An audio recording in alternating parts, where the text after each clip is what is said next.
Tonight, Gordon Brown has been facing anguished Labour MPs. 5 members of his cabinet have quit, one of them telling the Prime Minister he should go too. Some of his backbenchers are openly calling for his head after the worst election results for the party since World War I. Can he survive? And why did his premiership reach such a crisis? Tonight, the inside story of how Gordon Brown ended up on the edge of the abyss.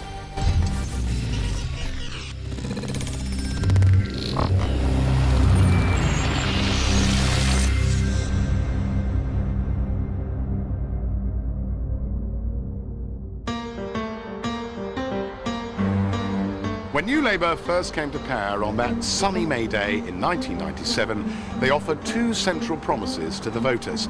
They'd be clean compared with those sleazy Tories they'd replaced, and there would be no repeat of Conservative boom and bust or the financial calamities that had sunk all previous Labour governments. 12 years on, the parliamentary expenses scandal has ignited public disgust towards MPs, and the country is in the most savage recession. When Tony Blair and Gordon Brown created New Labour, they had to prove that they could now be trusted with the economy. We were painted as a party whose heart was in the right place, but there was no way that we could run an economy. There was a generation of people running British business who were hardly old enough to remember what a Labour government was like. Tony said, what will be the basis of our success? And the answer was, if there's no macroeconomic crisis, that will be a success in itself. For a decade, they appeared to be delivering. Growth was good, consumers were happy, house prices boomed. Labour won 3 elections in a row. Money flowed in from the city, and Gordon Brown heaped praise on the supposed masters of the financial universe. The city has continued to respond imaginatively to the need for change. The city has demonstrated the best qualities of our country, what I describe as the British genius. Wooing the city, the Prawn Cocktail Offensive, was not just one of the things New Labour did. It was the thing. It was the central way that they thought they could demonstrate their credibility on the economy. Gordon Brown's first significant act as Chancellor was to hand over the power to set interest rates to the Bank of England. His second was to transfer much of the bank's responsibility for regulating the city to the new Financial Services Authority. Senior civil servants at the Treasury saw a man who thought he had a plan. He was very engaged in the bits where he was clear in his own mind what he wanted to do. Certain key policies, making the bank independent, creating the FSA, welfare to work. There certainly was the case that there were certain areas that he was interested in and there were other areas he was less interested in. What was he not interested in? I don't think he was terribly interested in things like the regulation of financial services, really. This new Financial Services Authority was largely allowed to get on with it. Labour's leaders urged the FSA to let the city have its head. All the pressure on the FSA was not to say, are you looking more closely at these business models, but to say, why are you being so heavy and intrusive? Can't you make your regulation a bit more light touch? The Tories didn't oppose that. They urged even less regulation. I think what the British political classes were somewhat bedazzled by was the enormous success of Britain's financial services internationally. Both parties were captured by the idea that the City of London was a city of gold. There's almost nothing in the world to rival it. Of course you have to support it. You want to advance it, you want it to grow. They had made a pact with the devil, with the City of London, and that was fundamental to their credibility. So criticising banks and bank behaviour was hitting at something deep. So it's easy to understand why they just were not willing to listen to criticisms of what was being produced. No one wanted to question how the money was generated when at its peak the city was providing a quarter of all corporation tax. Brown sees the city as his cash cow. People talk about Labour being a right-wing government or a left-wing government. Actually, it's both. It's spending a vast amount of money on public services, on redistributing wealth. But to get that money, it thinks it has to let the city rip. It was after Labour's second election victory that Brown started to pump large sums into public services. I think it was 2002, really, where things changed. And I think there were coming a lot of pressure from the Labour Party. What was the point of all this prudence? What was it meant to be doing? By what magnitude did they turn on the taps? It was huge, wasn't it? I mean, the public spending kind of rose from something like just under 40% of GDP to something like 48% of GDP. I mean, it was a massive increase. A few voices cautioned that this would not be sustainable if the boom should come to an end. But Brown spoke as if he'd found the holy grail of economics. There will be no U-turns, no left turns, no right turns, no return to Tory boom and bust. I'm sure he genuinely believed he'd created a framework of stability in the British economy such that he could genuinely claim to have got away from the old cycle of boom and bust. But I think Gordon believed, as Chancellor, perhaps he habitually believes, that he had more control over events than he did. We will not return to the old boom and bust. No return to boom and bust. Gordon Brown was so proud of that boast that he repeated it more than 100 times in the House of Commons. And I have said before, Mr. Deputy Speaker, no return to boom and bust. We felt we had transcended the laws of economics, the end of boom and bust, and we thought there were sort of self-correcting elements within the economy which meant that we could go beyond past economic failures. As we enter the 10th year of growth under this government, the only government in British history to be entering the 10th consecutive year of uninterrupted economic growth. He was not in control of events as much as he thought. He was more the beneficiary of luck than he knew. And the luck was a long period of non-inflationary growth that affected, in similar fashion, a lot of the industrialised world. That luck was about to run out. Brown finally achieved his aching ambition to become Prime Minister in 2007, only to find that the decisions he'd made as Chancellor were catching up with him. Trouble began when highly risky financial derivatives traded in the city turned into toxic weapons of mass financial destruction. Nobody expected the collapse of the subprime market in the United States, which, although substantial, was relatively small, to have the knock-on effect into the rest of the securitized market, which it has, with a total collapse of confidence in all those markets. Could I have the first 5 things, please? The first British casualty was the mortgage bank Northern Rock, whose high-risk business model imploded as the markets lost their confidence. It was alarming just because it showed how fragile even the safest bit of banking actually is. And this showed that the general public could lose confidence quite quickly. And that has obviously coloured everything that's been done since, both here and abroad. The Northern Rock crisis triggered the first of a series of confrontations between Gordon Brown and the governor of the Bank of England, Mervyn King. Mervyn was the brightest young thing in Cambridge for some years, and he's a thinker, and rather cerebral, I think, for a central banker. He's just not a sort of down and dirty markets man.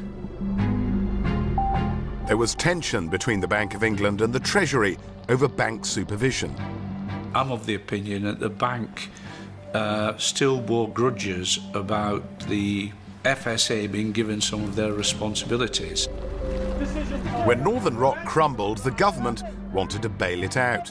The governor initially took a stern view that reckless banks had to be punished for their mistakes as a warning to others.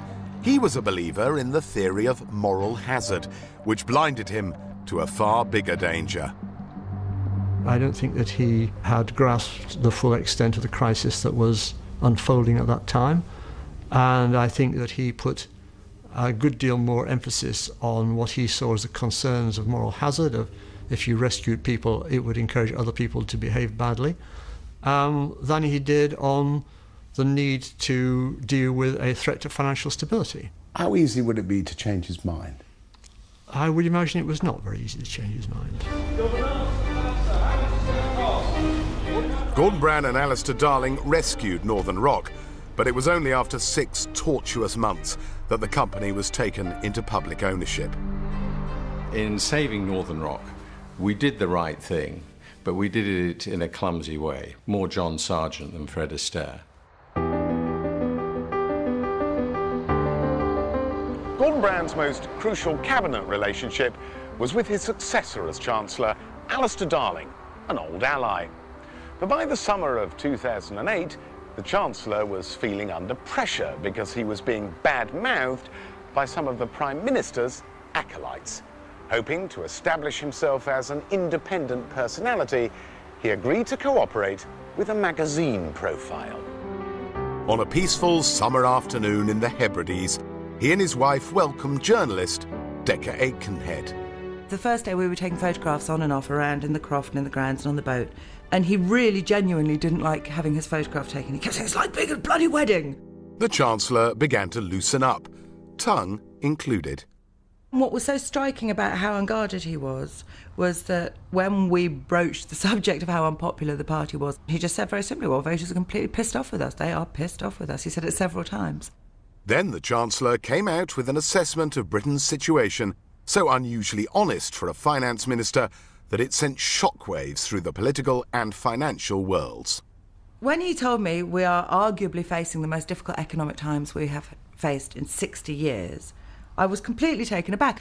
The confusing thing was that he didn't make it as a pronouncement. He didn't say, we are arguably facing the worst times we've seen in 60 years. He actually said it in the context of another comment. I was asking him whether being Chancellor was very, very different to all of his previous ministerial positions. And what he said was, yes, he said being Chancellor is a difficult job, even when times are good.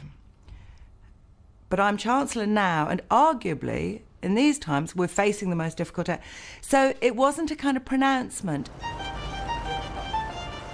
When the finance director of UK PLC was actually saying we're going to have the worst time for 60 years, it wasn't something which was going to get people to go out and spend and carry on stimulating the economy. Do you think other people in government were cross with him? I think that's an understatement, actually. I think people were cross with him from number 10 through to a junior minister somewhere in some other department. Oh, yes. I think I was right in what I said last August. The only thing I would change if I had my time over again, and I'd have said arguably the worst for 100 years. The Chancellor's candour about the state of the economy provoked fury inside Number 10, a fury that expressed itself in a series of briefings to journalists that he faced the sack. Well, I was actually privileged, if that's quite the right word, to be in a Soho pub with Charlie Whelan, who's Brown's enforcer in the union movement. And I was just astonished to hear him start saying, completely out of the blue, to call journalists together and start laying into the Chancellor of the Exchequer. This was a gaffe, what a terrible thing for to say, proves he's a lightweight, proves he doesn't understand, all stuff like this. And I thought, isn't this extraordinary? You know, we are at a moment of national crisis, and all the Prime Minister can do is send out his henchman to undermine the Chancellor of the Exchequer. Darling's warning about the danger of financial meltdown was about to come true. By mid-September, Lehman Brothers, the fourth biggest investment bank in America, was on the brink of collapse. Because of this widespread uncertainty, investors are hesitant to commit capital to... U.S. Treasury Secretary Hank Paulson took the fateful decision to let Lehman's go. Do you think Hank Paulson made a bad decision about Lehman's? Oh, that was a bad decision, yes. There's no doubt about that. What happened was that Lehman Brothers was the counterparty for an enormous number of trades, about $440 billion worth of trades. And so a whole series of counterparty trades just failed all around the world. And that was a very, very bad decision. Did you protest at all to him? Did you warn him this could be a disaster? Well, both of us were aware of the seriousness of it, but at the end of the day, you know, I could no more tell the US Treasury Secretary that he'd got to save a bank than he could tell me that I'd got to save a bank. It's American taxpayers' money he was on about. That changed a crunch into a crisis. The markets froze up, the borrowing rates went through the roof, and we're still living with the consequences. It was a decision which was tragically wrong. The big question on everyone's lips was, who's next? Who would be next? And what kind of leadership would Gordon Brown show?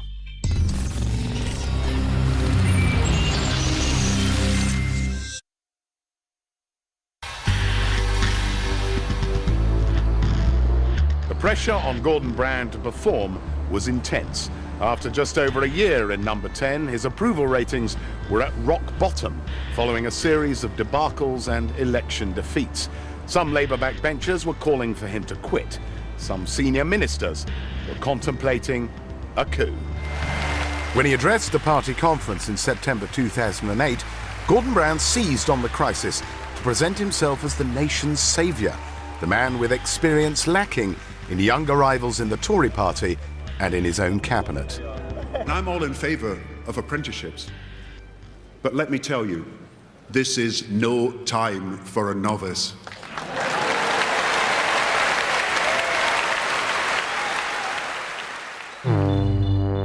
His claim to be the leader that Britain needed in a financial crisis soon faced its most severe test.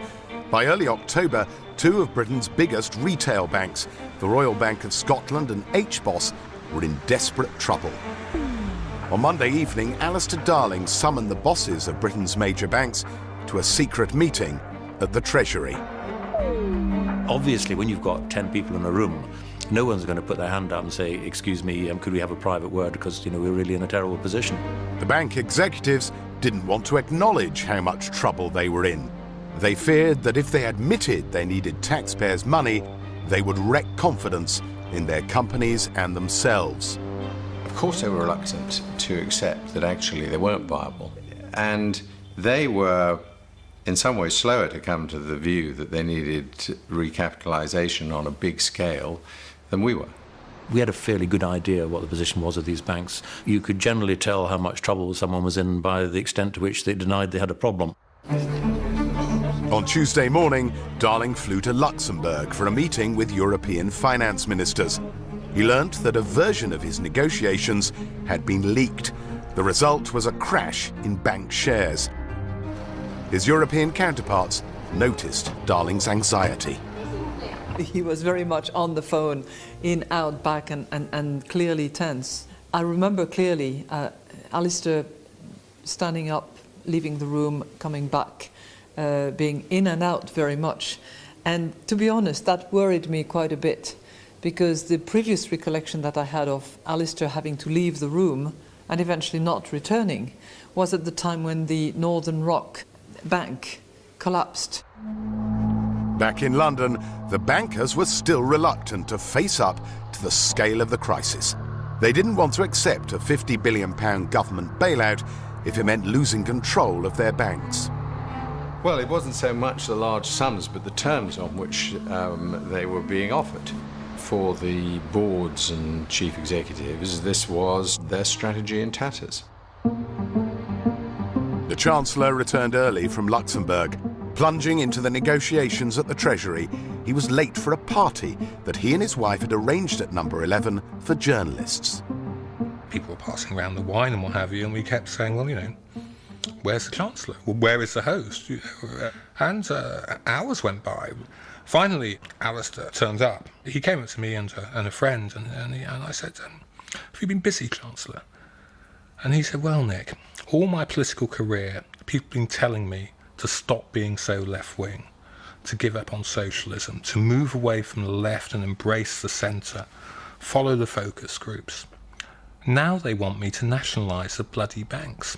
Well, things change, don't they? If I'd said to you, if we'd done this interview 2 years ago, that in 2 years' time we will own 4 banks, and one of them being one of the largest banks in the world, you'd have thought, well, that's not very New Labour, is it? What's happened? The next morning, Prime Minister and Chancellor held a joint news conference to announce their bank rescue package. Good morning. Up and down the country, families and small businesses are worried and anxious about their futures. In politics, how you place the blame can be as important as how you play the game. Gordon Brown wanted everyone to know it was not his fault. Well, it's pretty clear to me that this problem started in America. It started with irresponsible actions and lending by individual institutions. Gordon had, of course, a big stake in persuading himself that he'd immunized the British economy from this disease that he figured was coming from across the ocean, which is, of course, not quite true, since your banks didn't have to buy all those subprime mortgages. We Americans didn't come over here with AK-45s. No, we would have come with M1s and forced your banks to take this paper. The next twist downwards did start in America. Wall Street went into freefall, and on Black Friday both the Tokyo and the London stock exchanges plummeted. The Royal Bank of Scotland was particularly exposed because of its past recklessness. Its chief executive, Sir Fred Goodwin, was now ready to admit privately that he was in trouble. I remember at that time speaking to Fred Goodwin on the telephone about the funding situation for the Royal Bank of Scotland, and he described it to me as a hair trigger, that every night he was having to arrange overnight financing for the Royal Bank of Scotland's positions, and that it would only take one thing to pull that trigger and he couldn't get the overnight financing. By the end of the week, RBS and HBOS have run out of money. I mean, that's a terrible thing for a bank to do. Black Friday stunned both the bankers and the politicians. They thought they'd bought themselves 3 months to sort things out. Now just one weekend stood between Britain and an apocalyptic meltdown of its entire banking system. Certainly, most of what we would regard as normal banking would have ground to a halt. 1 million small companies would have been in suspension. Billions of pounds worth of money would just be lost. Well, I thought there was a real possibility of a total banking collapse. That is, the banks actually shutting their doors and all the cash machines stopping, so, which would be a complete disaster. At that time, we were faced with a situation where the banking system right across the world, never mind Britain, right across the world, could have collapsed. Now, there's no way any British government could have allowed that to have happened. John Geeve, Deputy Governor of the Bank of England, dashed across to the Treasury to take part in the rescue. A lot of things were happening hour by hour, and it was a complicated weekend because the Governor and Chancellor were in America for the G7 IMF meetings. Around the table at the US Treasury in Washington, Darling was trying to convince other G7 finance ministers that they also needed to recapitalise banks with taxpayers' money to prevent a worldwide crisis turning into a global collapse. The Chancellor caught the red-eye to Heathrow to be back in the Treasury by Sunday morning, with less than 24 hours to go. The deadline that I think all of us had set ourselves was 7 o'clock on Monday morning when the markets would open. Essentially, the Treasury laid out the terms, was prepared to support them, and they had to accept it. The big psychological problem, if you like, for the banks is that banks basically don't like governments. You know, they don't want governments to have anything to do with them. And there was just a growing realization that if the government didn't help, then that was it. In effect, RBS was going into public ownership, and HBOS too. For Fred Goodwin, it was the end of the road. Well, he was characteristically cool throughout this, but in one of the gaps between meetings, someone referred to a negotiation, and he said more a drive-by shooting than a negotiation. Some of them were still fighting the proposition right into the Sunday evening. What did you say to them? Well, I said you've got a choice. You know, it was late on the Sunday night. I said, you know, the government is offering to put capital in. Yes, we're going to impose conditions. And I said, if you don't like it, well, there's an alternative, but I would have thought that's too awful to contemplate. And I said, look, I'm staying till 12 o'clock and I'm going to bed. And if you haven't done the deal, that's too late. Here at the Treasury, the lights were burning all night. Up there on the second floor, ministers and their senior officials were negotiating the terms of the bank rescue plan with the stricken bankers. By 5 in the morning, a deal was just about in place. They woke up the Prime Minister to get his approval. We're dealing with large sums of money, and it'd be extraordinary if any Prime Minister wasn't pretty engaged when you have a banking system had reached, because of these individual institutions, had reached such a difficult state. The Sunday of the bank bailout, Gordon Brown was in Paris, promoting his rescue plan to European leaders whose own banking systems were now tottering. What we did over those 2 days was set a pattern which was blessed in Washington, blessed in Paris, and more or less followed in a matter of days by the US and the rest of Europe. He saw actually faster than almost anybody else that this was an issue of extraordinary magnitude, which would require extraordinary measures. Though most people didn't know it at the time, That weekend, Britain stood at the edge of the abyss. Whatever else the bailout plan may have failed to do, it did save the country from that total catastrophe. Gordon Brown, for a while at least, got the bounce that he so desperately needed. It is fair to say that the international crisis stemmed the internal criticism because it so evidently needed someone with his CV in charge if Britain was going to be buffeted by this global economic storm. So, you know, I think it came along on cue. Gordon Brown enjoyed international praise for his performance and then started to let it go to his head. The first point of recapitalisation was to save banks that would otherwise have collapsed.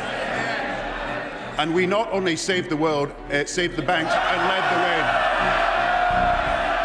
way. Suddenly out comes this phrase, I saved the world, and the House of Commons descended into laughter. And really, that was the end of that Prime Minister's questions. He limped on, Gordon Brown through it, and it's now become, you know, a ringtone on some people's mobile phones. Gordon Brown might have rescued Britain from the alligators, but the economy was still sinking into the swamp. The traumatised banks, which had once gambled so wildly, were now highly reluctant to lend to businesses and consumers, despite the billions given to them. I think at the heart of the problem was this contradictory approach to policy. On the one hand, you had the Bank of England and the Financial Services Authority saying you've got to recapitalise, you've got to build up your balance sheet, you've got to hoard more money, in effect. And on the other hand, you had government ministers summoning in the bank chiefs in a sort of string of meetings with Peter Mandelson, Alistair Darling and Gordon Brown saying, you've got to lend out. In any modern economy, you don't have the luxury of saying, well, let's rebuild the banks for 5 years, then we'll come and sort the economy. Because if you do that, you know, the economy would take some sorting. You know, you have to do these things in parallel. House prices were tumbling, unemployment was surging, shops were going bust. In an emergency budget, Alistair Darling cut VAT to 15%. Critics jeered that he'd merely reduced the price of a DVD by 21p. I said in the House I thought it'd be better to take the money down and throw it up in the AIM Birkenhead market. It would have more effect. If you're going to stimulate consumerism with a cut in VAT, you've got to make it meaningful. And 2.5% off 5 quid of the stuff from Marks and Spencer's isn't meaningful. Are you now satisfied the VAT cut had the desired effect? Yes, and it's continuing to do so. Remember, it wasn't just a VAT cut for Christmas, it was a VAT cut for 13 months. In its own terms, technically, it was what was required. Namely, it didn't require legislation to import money into the economy. You could move very quickly. So technically, it did stimulate the economy. Lorsque les Anglais ont décidé de baisser de 2 points la TVA. Darling's VAT cut didn't find favour with the French president. La consommation depuis en Angleterre non seulement n'a pas repris, continue à baisser. When the Chancellor met his French counterpart, Finance Minister Christine Lagarde, it was a frosty encounter. He may have said, oh, you know, why did your president have to comment on my VAT, reduction? And I may have told him, well, look, you know, we're not very convinced that kind of cut is going to work, particularly at a time when prices are going down anyway. Yet it was to Europe that Gordon Brown turned for his next trick. From Brussels, he summoned back a man who many had thought was his arch enemy. It's not what I was seeking, and it's certainly not what I was expecting. He put it to me rather sort of suddenly, without any warning, over a couple of sandwiches, a yoghurt and a banana, in number 10. Why are you risking it yourself, or why are you putting the Labour Party through the risk of your presence once again? Third time lucky.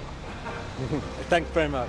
I always think it's a bit like people who were sort of created a rock band together and had great success, and then maybe afterwards had their ups and downs in their relationship. You know, when they get back together as a band, they sort of suddenly remember what it was that made them so close in the first place. The new business secretary was ennobled as Lord Mandelson of Hartlepool and Foy.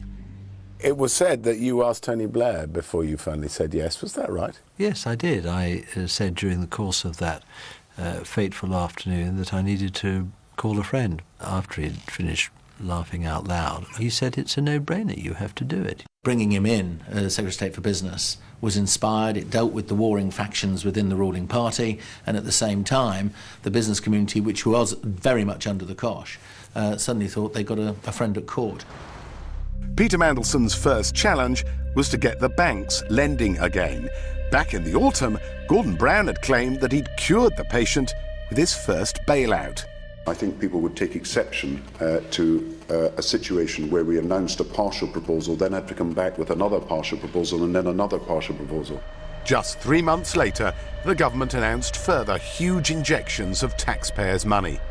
Extending the bank's ability to lend is an essential part of the economic recovery. So today I'm proposing further measures. Darling had to stand up in Parliament and really rather shamefacedly acknowledge he was going to have to help the banks all over again, and there was going to have to be a fresh injection of capital, and this time in a much more questionable form, this so-called asset protection scheme. By ensuring the bank's bad debts, the government added billions to those already committed. Do you know the number to the nearest billion, how much we are all in for now as taxpayers? I don't know the absolute global figure. Pass. Well, it's many, many hundreds of billions of pounds. Pretty enormous numbers. I wouldn't say it's infinite, but it's getting there. We don't know, is the answer. No. When you bear in mind that 3 of the 5 biggest banks in the world are British, and that each of them has a balance sheet bigger than the British economy, I mean, we're already talking about 5 times the size of the British economy being the responsibility of the taxpayer. Most of the disgraced bankers had gone into hiding, but they couldn't refuse a summons to appear before a committee of MPs. Regrets? They had a few. I'm very sorry what's happened at HBOS. It has affected shareholders, many of whom are colleagues. I apologised in full, and I'm happy to do so again at the public meeting of our shareholders. We are profoundly sorry at the turn of events. I thought it was very curious how the phrase was used, "We're very sorry for the turn of events," not "We're very sorry for our role in causing this particularly horrendous turn of events." That sorry is just a word, isn't it? There's no real... They don't accept they did anything wrong. I mean, some of these people have got knighthoods. Why don't we take the knighthoods away from them as a sign of social disapproval? I mean, if we can slap ASBOs on everybody else, why can't we have the equivalent of acceptable behaviour contracts from the rich? Fred Goodwin not only kept his knighthood, the chief executive of RBS jumped clear of the wreckage with a pension of over £700,000 a year. How that would look to taxpayers does not seem to have occurred to ministers during the frenzied weekend of the bailout. MPs turned on the City Minister, Paul Minors. I still hope there's opportunity for Sir Fred to do the right thing and either return some of his pension or make a very, very substantial and long-term commitment to charity. Just let me ask you, with hindsight, would you have referred this pension to your officials to look at? I can forgive someone for making a mistake, but you did slip up. Mr. Moody, with all respect, I don't think I That usually means with no respect. It's always relatively easy, several months later, to look at these things and say, well, I would have done it differently, or you'd have done it differently. You would have done the same? Would you have done the same? What I'm saying to you is that this is a case where, when history comes to be written about this, the key thing was to get a deal in place to stop our banking system collapsing. Some ministers tried to appease public fury by suggesting that something would be done. Sir Fred should not be counting on being £650,000 a year better off as a result of this, because it's not going to happen. The Prime Minister has said it's not acceptable, and therefore it will not be accepted. And it might be enforceable in a court of law, this contract, but it's not enforceable in the court of public opinion, and that's where the government steps in. But Sir Fred still has his enormous pension, and the government turned to other bankers to try to help them out of the crisis that bankers had got them into in the first place. One of the hallmarks of new Labour in government has been that there's been a revolving door in Westminster for leading members of financial institutions to come in and formal or informal advisory roles, very close relationships. Unfortunately, collectively, as a party, we got that wrong. you're not going to have complete innocence in any kind of position to advise on getting out of it. I mean, you need people with expertise in the complex instruments that created the toxic assets. I think it's a little like, you know, in the old days looking for a bride for Prince Charles. There just aren't many virgins around at the moment. But there was a fresh and untainted president. Gordon Brown would now look to him for critical support.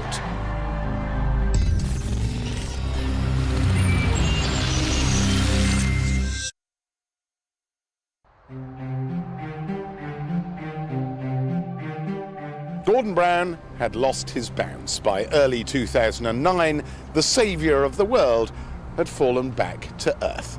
Once again, he thought he could use the international stage to rise above domestic crisis. You know, he's always been Adam Smith in a way. He's got a very kind of global view of how economics operates. I've always felt he would be happier if he were president of the World Bank, where he could save Africa and do the wonderful things he really wants to do to eliminate world poverty. He's just got a much surer touch on that piece of the economic agenda than he sometimes does on domestic spending issues. He had a plan to turn the G20 into a meeting of heads of government with himself in the chair. First, he went to Washington on a mission to persuade America's new president to take the summit seriously. There was a real early problem about American engagement. There were almost no people at their desks in Washington because there was a very slow, it still is a slow process of getting confirmation.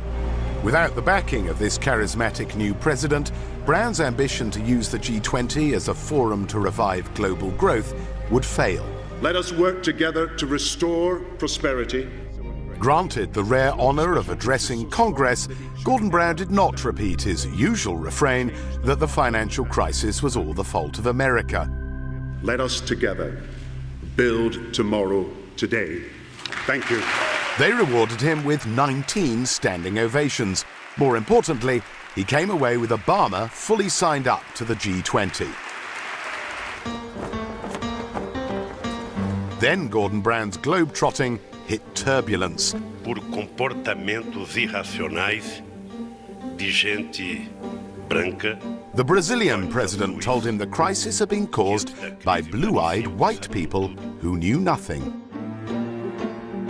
While Gordon Brown was telling the world that it should spend its way out of recession, back in London his own bank governor was proclaiming that Britain couldn't afford to spend any more. The fiscal position of the UK is not one that would say, well, why don't we just engage in another significant round of fiscal expansion? Mervyn King, while the Prime Minister was abroad, said that the country could not afford a second fiscal stimulus. And that was such a significant moment. He was, in effect, cutting up the Prime Minister's credit card and blowing a hole in the Prime Minister's policy, not just for the forthcoming budget, but also for the forthcoming G20. We have put in an enormous amount of stimulus. Mervyn King publicly cautioned the Prime Minister and the Chancellor. Why do you think he did that? I suspect he did that because he really believed it. I suspect he thought that a significant fiscal stimulus would have posed the threat of a collapse of sterling. And did you think it was appropriate for the governor to do that? I don't think it really is. No, I don't think you should be conducting economic policy between the central bank and the Treasury in public. I think Mervyn King was well within his rights as the governor of our central bank to make that warning. So if you're Chancellor, you will be happy for the Governor of the Bank of England to tell you what should be in your budget? Well, I think the Governor of the Bank of England has a responsibility to say it as he sees it. At the beginning of April, the G20 opened in London. Brown hoped that he could shine in the reflected glory of his new American friend. You're to be congratulated because you have shown extraordinary energy and leadership and initiative in laying the groundwork for this summit. The world's leaders descended on London's Docklands.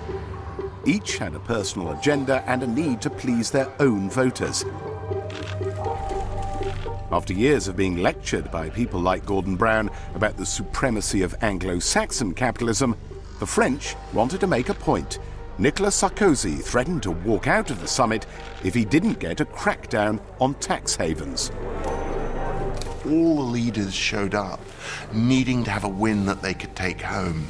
So hence these sort of dramas and threatened walkouts and stage left and stage right exits that, gave it prospectively an almost farce-like quality. Was that at all alarming that the French president was threatening to walk out? Yeah, I think it was alarming, but as I say, I think it was more seen as a reflection of how important and visceral and election winning or losing these issues had become. Gordon Brown successfully shepherded the leaders to agreements to boost funds for the IMF and other measures that he could hail as a success. The financial markets responded positively. We could see markets were starting to pick up. The early reporting over the wires was, this has worked. And, I remember saying to him, Gordon, this is a corner turned. He was more prudent than me and said, oh, you watch, there'll be plenty of stuff domestically still ahead. He was right about that.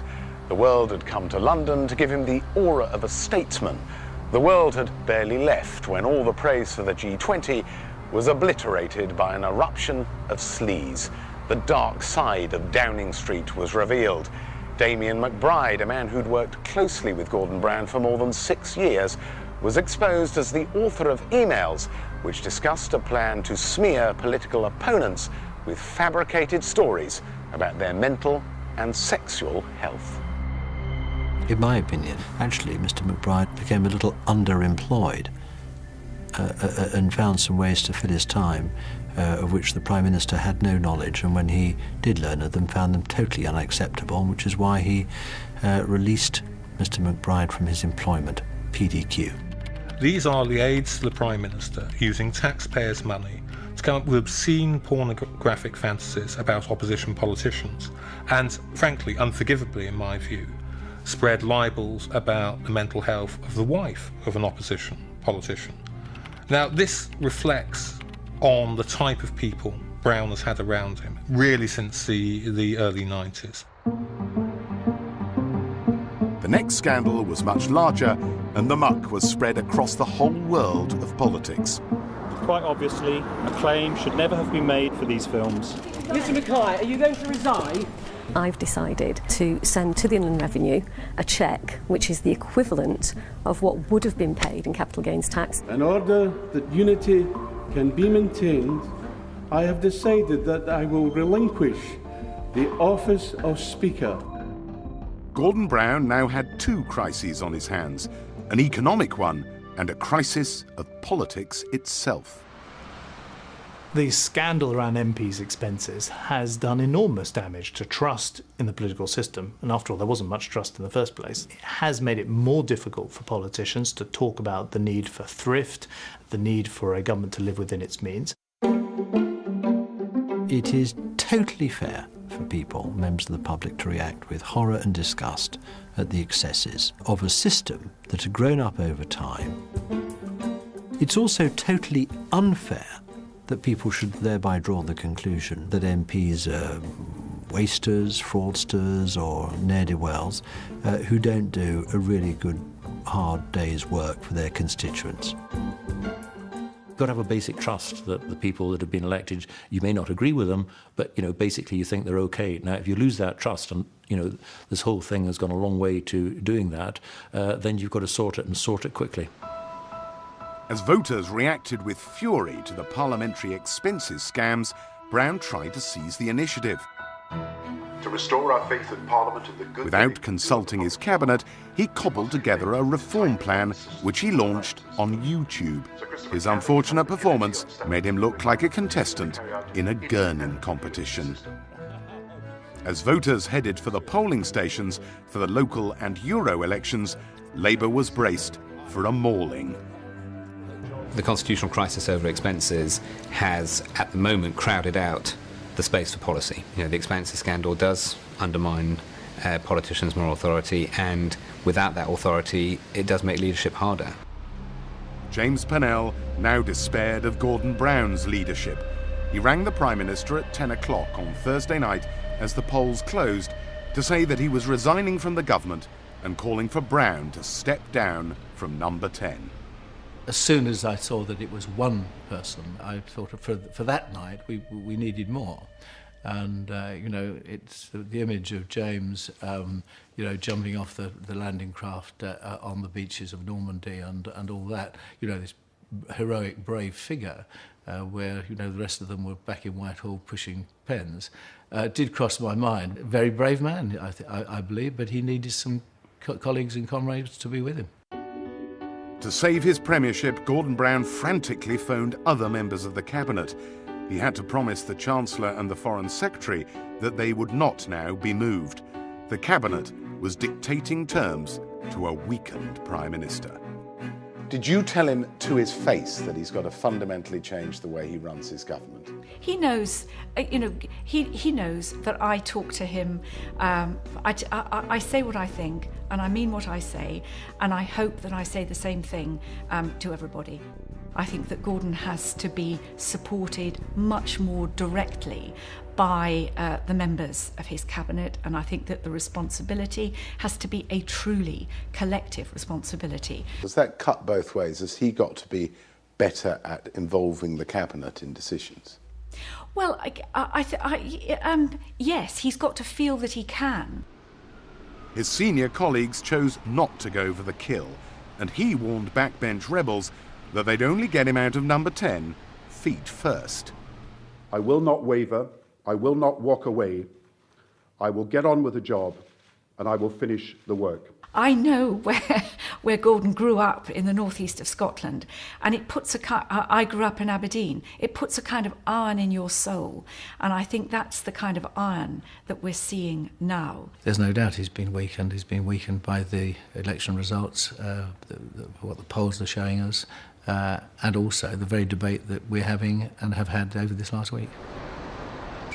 In the past year, Gordon Brown has gone on his own personal roller coaster, from political bust to political boom and back again. Bust last summer, he bounced back in the initial stages of the financial crisis. Bust earlier this year, he enjoyed a brief boom from the G20, only to be bust again by the expenses scandal. After the hammering Labour has taken in the local and Euro elections, he once again looks like a leader who is politically broke. Far from abolishing boom and bust, we now have a Prime Minister who embodies it.